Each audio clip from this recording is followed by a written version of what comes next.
Mayong araw ng sinulang lahat mga kamero. So ngayong araw pupunta tayo sa pakasama si mga mga kamero. So tayo pala tayo magsasagaan ng porumon para maghuli ng mga isda mga kamero.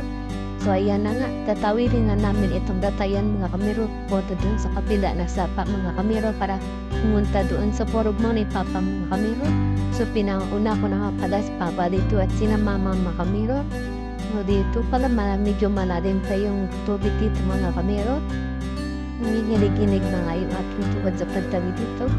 So nandito na tayo, papunta na tayo dun sa porumon ni Papa mga kamero.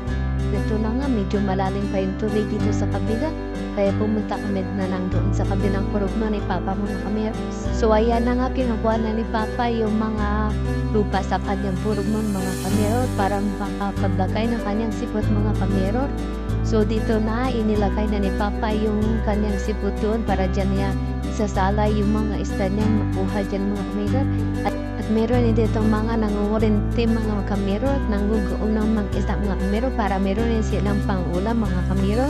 At dito nga tinignan na rin nila yung buha ni Papa ng mga isda mga kamero. At lumampas na nga sila doon pinagpatuloy yung pangungurinti nila sa kabila mga kamero.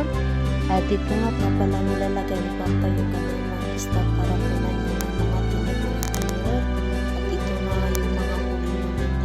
dinala na nga namin sa bahay mga kamero. At ito, kitang-kita niya naman nag-i-enjoy yung pamangkin ko sa paglalaro ng mga isda. So may mga huli para militang mga pantat mga kamero, tsaka puyo, bato, tilapia, gurami mga kamero. Sorry na kayo, sarap nito nga gawing pulutan mga kamero. So hanggang dito na lang, thank you!